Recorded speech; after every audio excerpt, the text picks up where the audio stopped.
My name is John Wedger. I served 25 years with the Metropolitan Police, majority as a detective, and then I specialised into child abuse investigations.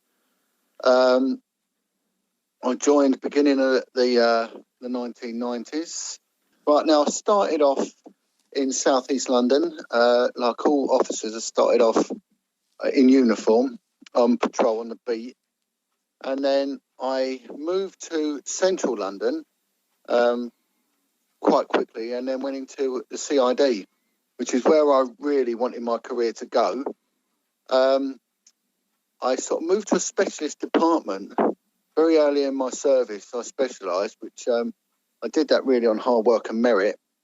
And it was whilst on this unit, I was asked to look into, the first time I really sort of come across this crime was paedophiles, but paedophiles that had evaded capture from the Sex Offenders Registry Act, which had come into effect in 1997, and a lot of them were going missing.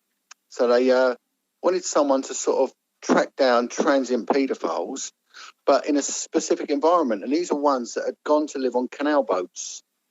So that was my first really insight into this line of work.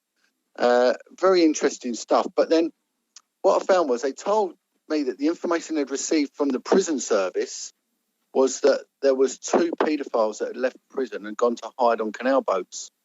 So I was asked to try and locate 2 of them, and if I could find 2 more within a few months of doing it, then they'd be happy. What happened within the first month? I found 90, and very quickly that operation, despite its success, was shut down.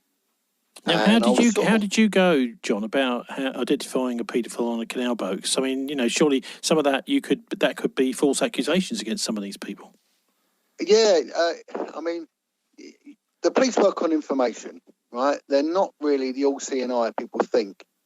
A lot of it comes from sources of information. Now, that might be public, that might be other criminals, or it could be registered informants, anyone really. But there were some names were supplied. It was suspected of living on a boat. So I literally walked the complete sort of towpath of all the canals and inland sort of waterways within London. And there is a loophole that allows them to do it in London. I can explain that, but it's sort of a bit lengthy. But the other thing was just old-fashioned police work, and with a bit of covert work put in, and really sort of getting it in amongst the community, which on the whole back then was a bit of an alternative society and a very anti-police. So there was quite a few covert methods were used. But then, you're not going to get very far wearing your uniform, I shouldn't imagine. No, not at all. But without going too much into the mythology of it, I managed to sort of integrate into the community, as it were, and then I would get names of people, and then, because you could register a boat in any name, you could register it in a made-up name, Mickey Mouse or whatever you wanted, really. But then you get the name of the person, and then with that, you could then near enough ascertain a date of birth, and you use your sort of what they call it, indices to search on people, and then you could identify if someone had a conviction for a sex offence. And you started then seeing a pattern of certain people were living in certain areas on boats, but then they would have involvement with things like outreach groups and taking children for respite care. There was one fella, a very benevolent paedophile he was taking special needs kids out for respite. And, it was absolutely unbelievable. So it was tracking them down. But also what you had was quite a hippie mentality in some of these areas. And there was people that sort of dropped out of society, and then they all sort of got together in a community. But then they sort of literally trusted everyone because everyone else was a boater. And there was one fella that was a very dangerous paedophile that was actually having a babysitting service. And these people were happy to leave this man with their children. And he was an incredibly dangerous guy. And they'd gone unchecked for years and years and years. So what years are we talking about, John? When I was looking at this was beginning of 2000. And like I said, it was highly successful. And I had the backing of the Central Paedophile Unit. They were really supportive. And we managed to actually get the Sex Offenders Registry Act changed, that get the law changed to make it more difficult because of this loophole they was using to reside on the canals and live there with anonymity. But you said your investigation was closed down. How did that happen? I mean, it Well, sounds to me like was, you should get a medal. Not have the investigation closed down. You've been so successful. But the thing is with it, Tony, this is the first time I really sort of got involved with what is demonised by the word conspiracy, and it's not. To conspire is in statute law. The only people that can't conspire are husband and wife. So you see conspiracy all the time on the statutes, conspiracy for armed robbery, for murder, for theft, for robbery and everything. So it's been a nonsense. But what happened, a detective, a very senior detective, not in rank but in experience, from Scotland Yard's paedophile unit, approached me and said, look, I need to talk to you because he said in any other form of policing, when you're very good, you get promoted. When you're good at this work, they don't like it. And he said, I'm hearing your name mentioned quite a bit in Scotland Yard. He said, be careful. He then went on to tell me about a prominent politician back in the day that they'd investigated twice for sex offences against young boys. On each occasion, they were warned and shut down. So he said, make sure it doesn't happen to you. Within, don't know the exact timescale, days or maybe a couple of weeks of that conversation, I was brought in to the senior management of the unit I was on, and I was told, we're shutting the unit down, the investigation that you're on, right? It was an operation. And I said, why? And they said, well, we can't afford to second you. Well, it was the nonsense, so I probed deeper, and then he folded, this senior officer, and he said, look, John, I've got to be honest with you, because I like you. He said, it's come from very high up. It's all got shut down. And he said, we can't argue it. I'm really sorry. So I was asked to stay on this unit, but I didn't want to. So I moved, and I moved on to a very elite unit called the Clubs and Vice Unit. And it dealt with everything, really, from illegal gaming right down to street prostitution. So I went on there, and I had an incredibly successful time there, as I had most of my career, without sounding the slightest bit conceited, because I like to think I'm not. And I was asked to look into an allegation made by a young teenage girl that she, for many years, had been pimped out. And I was told, go and speak to her. She's made allegations in the past. Probably she's lying. She's a bit of a nightmare. See what she's got to say, and then go from there. Well, I went to see this girl in a care home in Cambridgeshire. And, she was a bit rough around the edges because, she'd come from the care system and a bit of a tough life girl. But there was a bit of rapport between us. And she started to talk openly. And she said, look, it's been going on. There's a woman, there's a prostitute that was pimping this young girl out. She said, but it's not just me, John. There's others. There's other girls, and some are younger than me. So she gave us a statement, and fantastic, very brave girl, what she was doing, because also they was giving these kids crack cocaine and heroin, and there was an organised crime element to this. And the police had known about this woman that was running it for a long time. And so this young girl gave me another young girl, who gave me another, and on it went. It went like that, and it just kept every day. It was snowballing. It went from a handful into double figures in no time at all. But then it started exposing some of the clients, other people that were involved. There was rumours of a judge involved. There was rumours of a police officer involved. There was rumours of people high up. Some of the venues were very, very sort of affluent parts of London. And it was highly organised operation that had been going on for a long time. And these kids were taken from, sometimes they'd be going into crack houses and they were traded for rocks of cocaine, crack cocaine. So a girl could be traded for an hour for 10 rocks of crack cocaine and passed around a dirty, smelly crack house.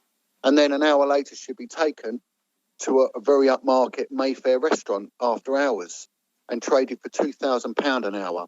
So this is what's going on. The only thing that was consistent were the children were all vulnerable and all from the care system. Now, one of the worrying things about this, John, is that some of those kids may well have been taken away from their parents and put into the care system in order to so-called protect them. Well, 99% of them, that was the case.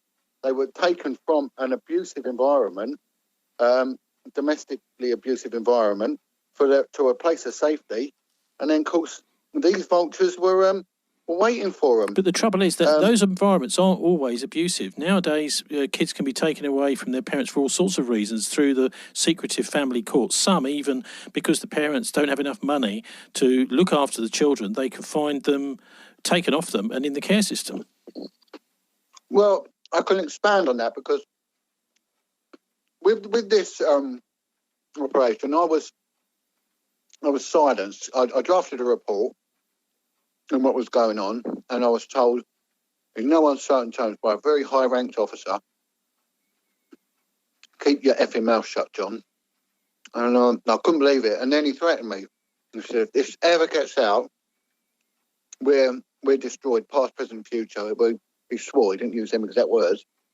But then he went on to say, if you ever mention a word of this, and bear in mind, since 2000, I've been a single parent of 4 children and working as a frontline police officer. So, and he knew this, and he said, you mention it, you will lose your home, your job, and your children. You've got to shut your mouth. So I left that unit, and they massively scaled down that operation, and they just focused on one kid who, unfortunately, she was the one who gave the initial information, was found dead in suspicious circumstances very shortly afterwards, right? But then I moved on to a child protection unit over in sort of East London way, North and East London. And then what you're saying about kids for other reasons getting taken into care. And what I found was that the children's home, take the borough of Haringey, for instance, you know, it goes from quite wealthy areas like Muswell Hill to very impoverished areas of South Tottenham. And it's a very small borough, and it's got 22 children's homes, which is a huge amount of kids' homes. And I visited every single one. Every single one of them had children that went missing. A vast percentage, over half of them that were resident, were going missing at a weekend. And the people who worked there believed that those kids were involved in prostitution, as in fact they were. One home had 7 kids, and 5 of them were getting pimped out at the weekend. But then when the kids are coerced into this horrendous lifestyle, what is happening then? There is an inducement for them to get their friends involved. And then, so how they would do that is some of the girls, mainly girls, but boys as well, would get their friend and say, look, come with us. You can make a lot of money. And then there was sort of like the drugs involved. But also no one will tell you what to do. If you get in a care home, you get your own room. So some of the kids were actually making up allegations against their parents to be put in care. I must admit that was a small percentage. I'm not saying that was a norm, but that did happen. Now you mentioned threats against you, your house, your job, your sons. Yeah. And something did happen to your son, didn't it? What was that? Was that suspicious or not? No, it wasn't suspicious because it was unrelated. But what it was, this shows the mentality of a so-called benevolent society, institution. Because what happened was I made official complaint of corruption against 3 senior officers in the Metropolitan Police. Can you name them? No, and I'll tell you what, I need to clear this up. I can't name them only because I'm due in court in the summer of next year with a civil case against them. And I've been advised by my barrister and by my solicitor that the case will be terminated if I name names now.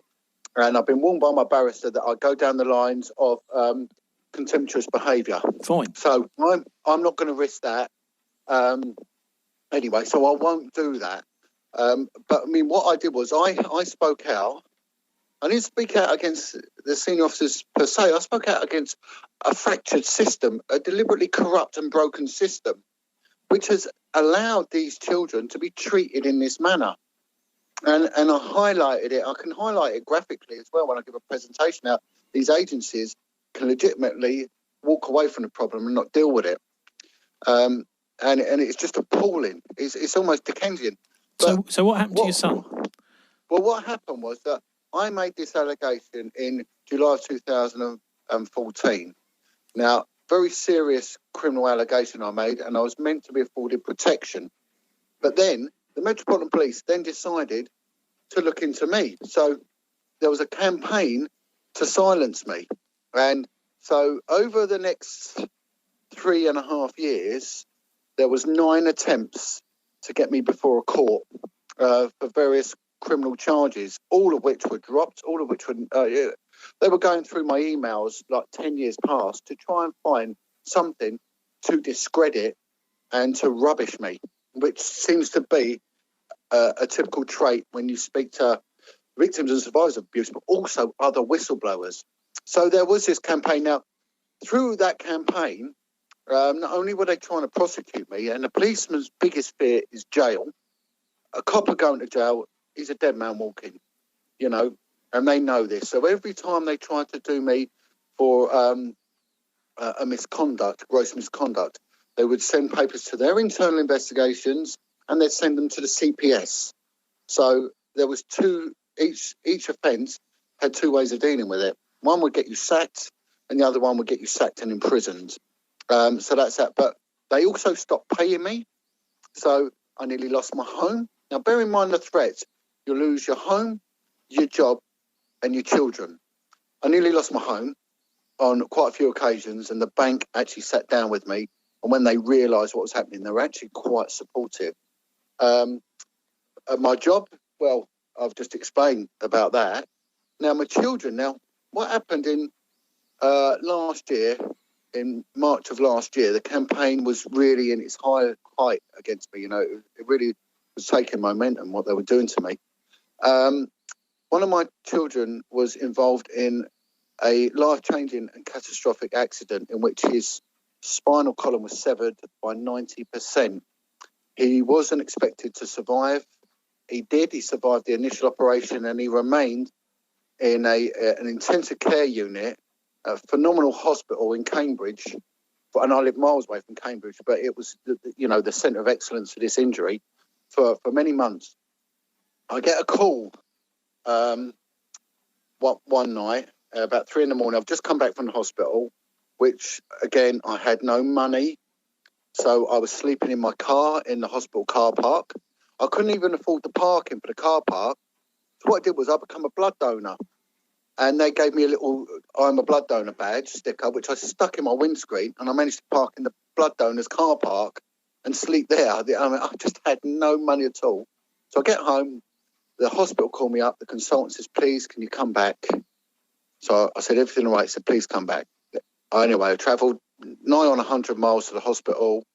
And when I get there, there's 2 consultants and they told me that they'd lost my son. He'd been dead for 7.5 minutes. They've managed to get a heartbeat, an algorithm back. He's on 100% life support. He's been dead for too long. They don't expect him to survive. And I was then asked if I would sign a form to turn off life support if it goes beyond. It was something like 5 days because they can't keep ventilating at 100% a young lad's lungs because they'll just damage them irreparably and he'll die anyway. And then you're looking at organ harvesting and things like that. So as far as I'm concerned, at that point, my son was dead, but there was a bit of brain pattern and there was a bit of a heartbeat. So medically, he was alive. So I sat with him, held his hand for 3 days. During that period of time, a colleague of mine, now the other thing I want to say when people whistleblow, it's a bit like a gangster who goes to prison. You're on your own. None of my colleagues, bar one, stood by me. Well, there's 2 actually. Everyone rode for the hills. Total disassociation from me and what was involved in. And so one of them actually went to my senior officer at the time and said, why are you doing this to him? You know, the man, we're worried about him. He can't carry on like this, and told him about what was happening and said, look, he's lost his son. They've got him back, but he's not expected to live beyond the end of that week. Now, on the 3rd day, miraculously, and my son's recovery was classed as miraculous, he woke. and he showed signs of response, and he opened his eyes and he could actually mouth a few words. So after 3 days, I was mentally and physically drained. I went home. When I got home, I got in, I was tired, I was worn out. My oldest son was arguing with two men outside my house. So I said, what's going on? He went, one of them said, are you John Wedger? My boy went, they keep asking for you. He said, I'm telling them you're not here. And he wasn't going to let him in. He's a big lad, my oldest boy. And he said, I won't let me in. And I said, look, let him in. There were two detectives from Hertfordshire Constabulary, been sent on request by the Metropolitan Police to arrest me and investigate me for child neglect and abandonment, because in them 3 days, I'd left at home, my oldest boy, who's just not short of 30 years old, home with my 16-year-old lad.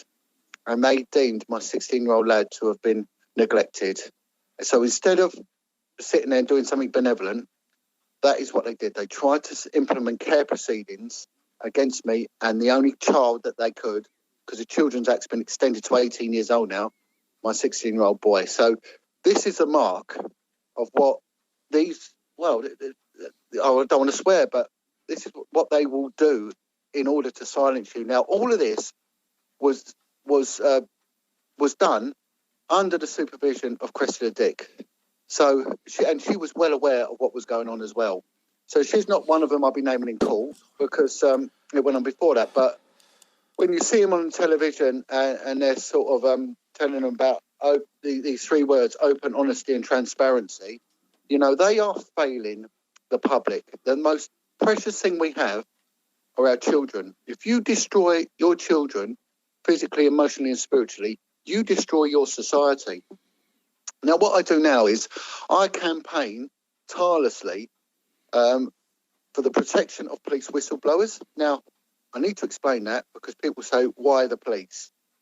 The police are different, unique, in as much as they're not subject to employment law. They hold the terms of office. So basically, their employer, the Met Police, a commissioner or chief constable, can do what the hell they want to them, and they have no recourse to justice. Now, a lot of serious crime against children, the police has to go through their hands. The police heavily compartmentalise everything, and they manage that information. They gatekeep it. Now, if these officers, these brave officers that speak out, and there are quite a few, against the cover-ups and abuse of children, then justice is never given to the victims and survivors of abuse.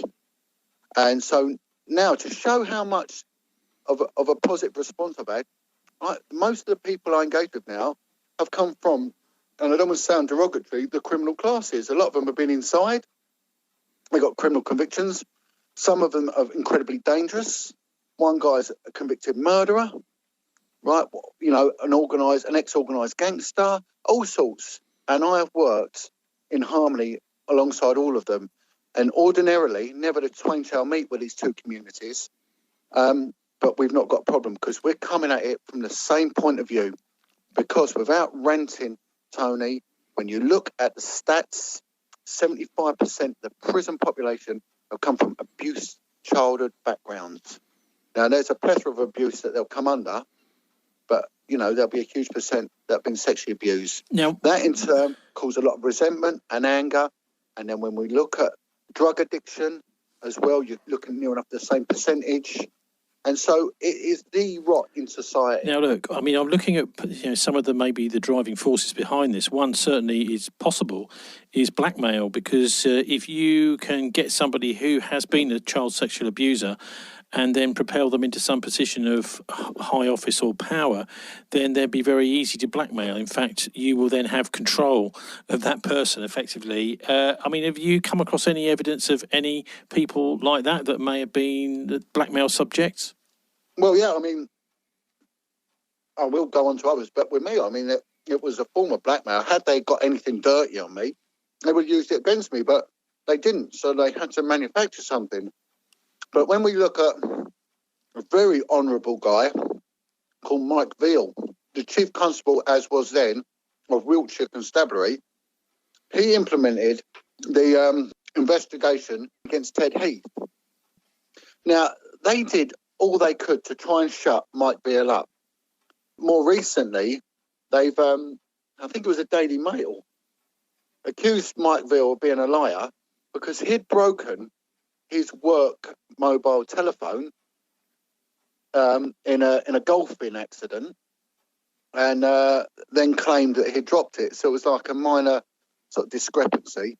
So that's all they had. So they then had to then smear him in the national media to say, if this man lies about a little thing like this, what else would he lie about?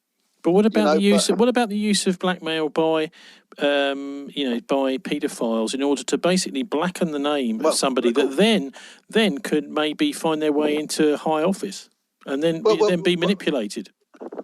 If you take what we call the vetting system, so in the police service, if you start going to the very secure sort of jobs, and I did have one of them, you get vetted. So they will then go through all your personal circumstances, and they need to know everything about you. They need to know all your sexual partners.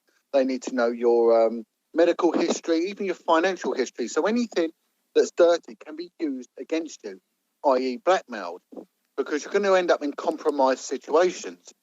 And one of the things that was said to me was that, and this was said by a female sergeant, that quite a few officers that are homosexual, it's not political correctness or anything like that, and there's no way this is a homophobic man, this is just what was said to me, fail the vetting because they could possibly be compromised due to their sexual history and the amount of sexual partners they've had. So if we look at that, then we take people like Ted Heath, and I've taken accounts of a couple of people now that remember Ted Heath from the day when he was just a parliamentarian, and he would cruise like the sort of gay hangouts for young men. So he would go. One of his favourite places was Jack Straw's Castle, the car park in Hampstead Heath, where he would go and pick up young boys that had come from the care homes. Now, he would have had, back then, Special Branch would have been made aware, of what was going on, especially when he was moving up the political ladder, the hierarchy is. Then you would have start implementing protection officers. They would know what was going on. So this information would have been fed back into the system that this man is a bit of a loose cannon, and what's going on with him. Yet he was allowed to hold the highest position of office, that being a prime minister, with such a monumental, checkered and perverted past, because he was procuring young boys for sex. Yet he was allowed to become a prime minister, and anyone who spoke out against it, we see what they do. They go out their way to absolutely destroy them. And what also we've seen, and I'm drawing a parallel with the way that I believe they knew a lot of this was going to come out well in advance, was the implementation of the 2003 Criminal Justice Act, which a section of it goes on about a person's bad character. Now, when someone years ago was in a Crown Court, they couldn't make any reference to their previous criminal history unless there were certain exemptions that applied, and they were very rare, and they needed a lot of preparation. It was called similar fact evidence, and it's now been superseded by this Bad Character Act. So the Bad Character Act didn't just involve someone's bad character criminally. They could use information from a care home, from a school, from an employer. So a lot of, like we mentioned, people that have been subject to horrendous abuse and sexual abuse in childhood, there is a propensity for them to then self-medicate either via alcohol or via drugs. And the drug of choice, pretty much still now, it was heroin. And, in order to sustain a heroin addiction, usually you've got to take on criminal activity such as shoplifting or prostitution or whatever. So you end up, on the whole, getting caught, getting arrested for minor petty theft. But that is classed as dishonesty. So when you go before a court as a witness, you are straight away tarred with the label of being a man or a woman of dishonest character. So we're seeing this a lot with these victims that are coming forward with allegations. They're being demonised straight away. And they might be drug addicts, they might be thieves, but they might have lied in the past. But under our fairness system, we've got to give everyone a chance. And, you know, anyone that makes allegations of that severe nature, you know, you've got to stand by them allegations. And there's so many sort of threshold tests, you know, and in all the years of interviewing children and the many cases I've had, there was only one case where a kid was actually proved to be a liar. On the whole, people don't make these allegations up. There is no financial inducement for them that will ever be like a reparation for what they've been through. Well, there's also the fact that you've got some people now being prosecuted themselves for coming forward. I mean, what effect is that likely to have on those who are thinking of going to the police? Oh, it's horrendous. And anyone that's been through the Crown Court system as a witness or a victim, you know, they'll stand testimony to what an awful and appalling system it is, especially when you've got to talk about the abuse, the sexual abuse that you've endured. I mean, it's harrowing enough. I mean, there's special measures that can be put forward so people can give evidence via video links and stuff like that, but it's incredibly traumatic for them. And bear in mind, when we look at historical cases, when they are reported, you know, and the further away it was, the harder it is to get a successful prosecution. We're looking at only 2% of them that end up actually in a successful prosecution. So the work that the police have to put in, and these are, on the whole, very well-trained and dedicated officers, and, you know, and the fact that the victims and survivors of these really have to keep themselves together is a testimony to their truth. Now, I mean, this is something that goes back a long way. I mean, we're talking about the 1980s and Geoffrey Dickin, the MP, handing a supposed dossier saying that there were 12 serving and former parliamentarians that were child sexual abusers, and that was the dossier that then apparently went missing. Do you think there's any truth to that earlier allegation, and will this ever get properly dealt with, John? Well, the first bit, I know one of the victims of horrendous abuse that went to Geoffrey Dickens. I know the woman very well, and she speaks incredibly highly of him, a man of total integrity. And I know that since then, Tom Watson has tried to pick up the gauntlet on that. There's another MP who stood by Mike Veal, the Chief Constable, and he's been told, carry on involving yourself in all this and your political career will go no further. So they're getting bullied from within. In response to the second part, Tony, will it ever get out? We're seeing it. We're seeing a cohesion now. We're seeing people come together and take my scenario, for example, you know, the fact that victims and survivors are happy and comfortable working with me, being an ex-copper, the fact that I've even linked in with elements of ex-organised criminals that are happy talking at me about the corruption, the cover-ups, the fact that more coppers are coming forward. I've got a meeting with the Secretary of State's office in the new year. We've got a letter writing campaign to back what we're doing as police whistleblowers. You know, we're seeing what was once classed as incredulous now becoming acceptable. And for example, and I like to always evidence what I say, if you go back into maybe 2 decades ago and you mentioned about Jimmy Savile being a paedophile and a necrophiliac, you know, and that his involvement with the royal family and parliament and everything else, you would have been laughed at. You'd have actually probably been shouted down. And I always remember speaking in the CID office about Jimmy Savile, and he came on Sky News or something, and I said, that man is a pedo. And my detective sergeant laughed at me and went, what are you on about, you effing idiot? And then years later, she actually sent me an email apologising. So, you know, Jimmy Savile was a saint. He built hospitals, you know. He cured children. He did this. He created miracles.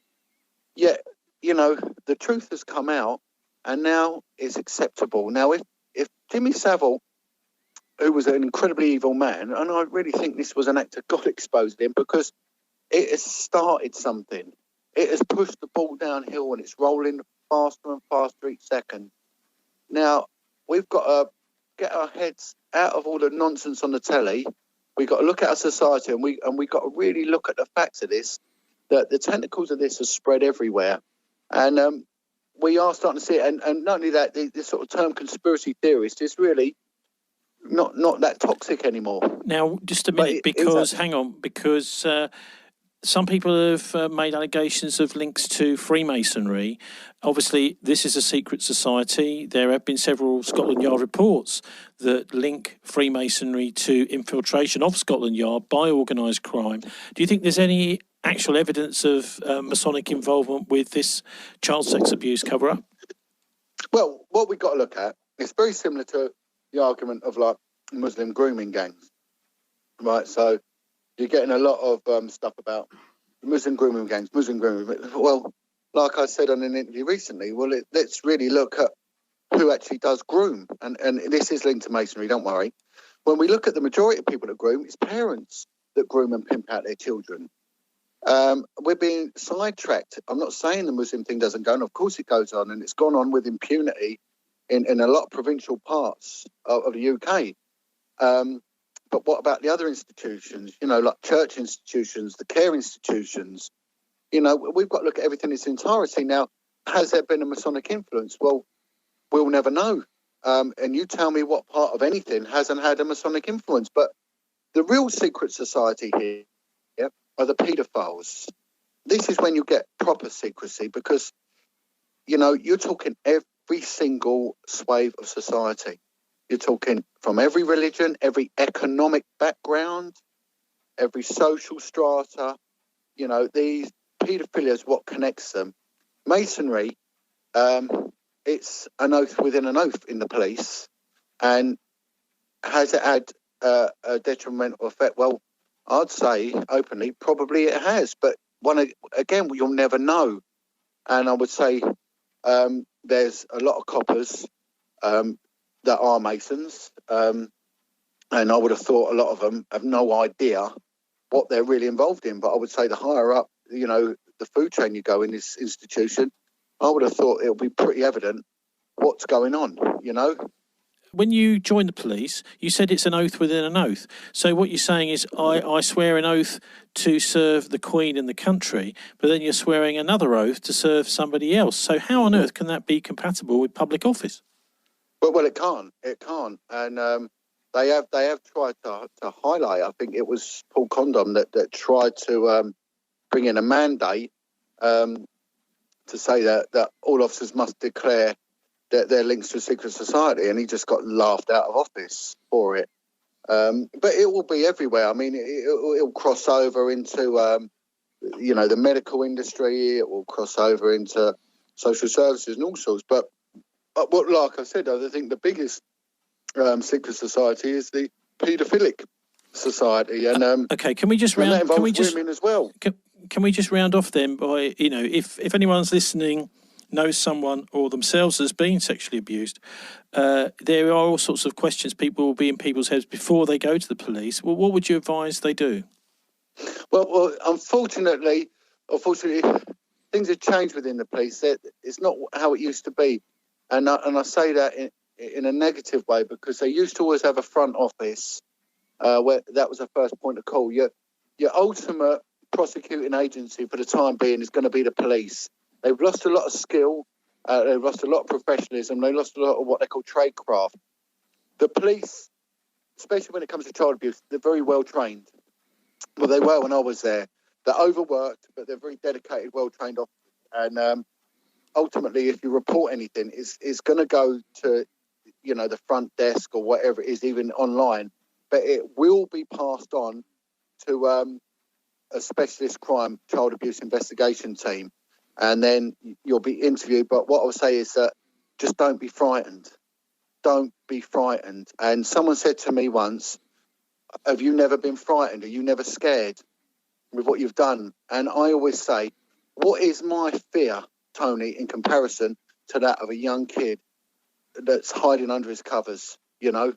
That's real fear. So don't be frightened. These people aren't the big monsters you think. Get them in the court. Let's get them in the court. Let's get them exposed. Let's get the houses turned over. Find out what's on their hard drives. Find out who they're connected with and everything else. And this is a wound that needs opening up. It needs a scab peeling off and it needs healing. And the only way we do this is to sometimes, face the truth, and it's going to be painful for a lot of people. But if we can get one paedophile behind bars, then he can't hurt anyone else or her else, because women commit sex acts against kids as well as men. So just be brave and may God be with you, because I'll certainly always back you up. But we need the public to start pushing that this is an area of policing that needs massive funding. We need the whistleblowers protected, and we need the whole system shaking up. And we need to get together as one big national community. We pay enough money in our taxes. We need our children protecting. And that's, and if it's happened to someone, God bless you, but let's try and stop it happening to the next generation. Former Metropolitan Police Detective John Wedger. That's Wedger. That's all for this week. Dialects Bristol's first weekly MP3 podcast. You can download it to listen on your phone or in the car. Subscribe to our email list and listen to the week before broadcast if you like at dialectradio.co.uk. Thanks to our guests, Matthew Alford from Bath University, author of Union Jackboot, What Your Media and Professors Don't Tell You About British Foreign Policy, just out, and John Wedger, that's Wedger, Detective Constable, former John Wedger. Also thanks to studio engineers Josh Chivers and Dave Bazanko. Dialects of Bristol Broadband Co-op production. Catch us on Bristol Community FM 93.2 every Tuesday at noon, and anyone can contribute. Contact us through the People's Republic of Stokes Croft, just off Jamaica Street. They're on 0117 909 6897, and they're online at prsc.org.uk. If you have some spare time, you can volunteer with us, or for hundreds of opportunities elsewhere in Britain via the National Volunteering website, where you'll find us. That's at do-it.org.